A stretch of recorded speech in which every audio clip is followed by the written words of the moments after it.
Hey everyone, Critical Composer here. It's time to share some bad news.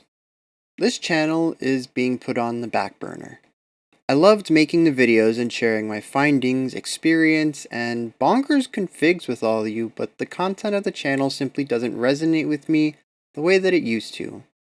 And that's because I haven't used my Steam controller in a few months.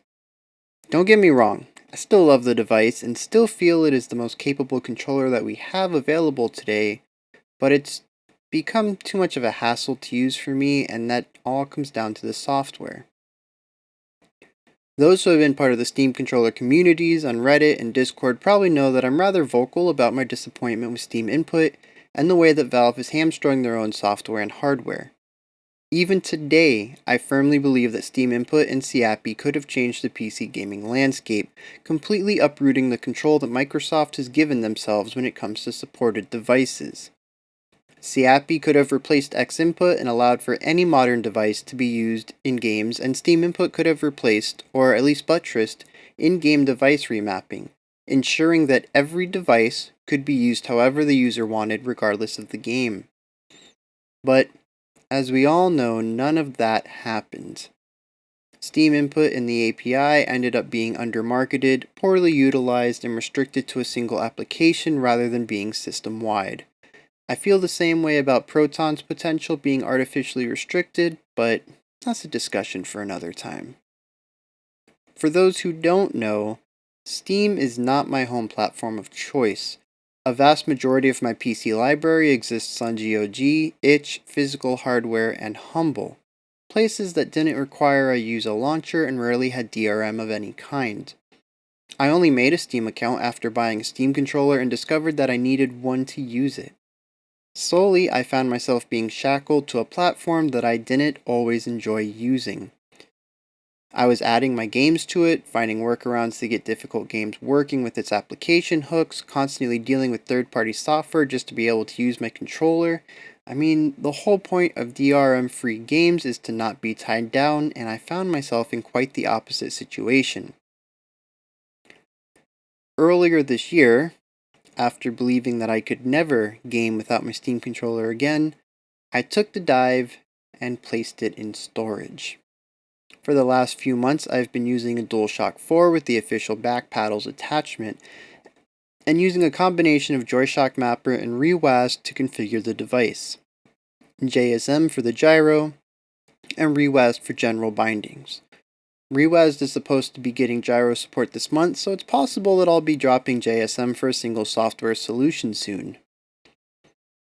I do miss some stuff. Radio menus, the touchpad, the dual stage triggers, infinite layers and mode shifts, but really not as much as I thought I would. They say restrictions breed creativity, and my current FPS template for the DS4 is a lot more versatile and concise than any of my Steam controller templates. In fact, I've been playing Apex Legends and Counter-Strike and doing far better than I ever did on the SC, and that's after taking many months off to catch up on some RPGs.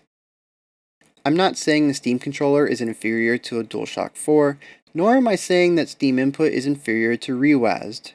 In fact, I haven't really found any controller or software that is perfect.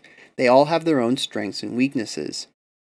As you can hear in my last two videos, I still speak enthusiastically about radial menus. They are easily my favorite aspect of Steam Input, and they have limitless capabilities, many of which haven't been unlocked by the user yet. I strongly believe there are still some really cool uses for that haven't been discovered yet. But at the end of the day, I'm glad to have finally severed ties with Steam, only booting it up in the background to actually play a game now.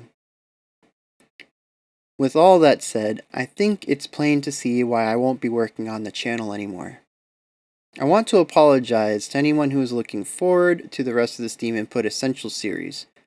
Fortunately, I got through the difficult stuff, so at least that information is out there. I believe all that was left was joystick camera, which borrows a ton of settings from Joystick Move, the two on-screen menus, both of which mainly have visual settings, and single button, which has no settings. There's still activators, turbo toggles, sets and layers, and mode shifts to do, but luckily Existential Egg has done a great job at covering those topics in a less formal format, so the information is available.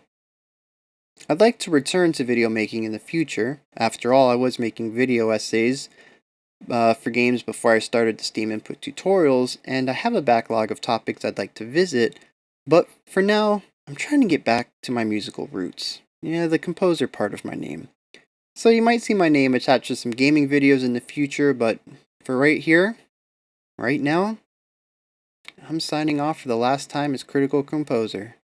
That crazy Steam controller dude.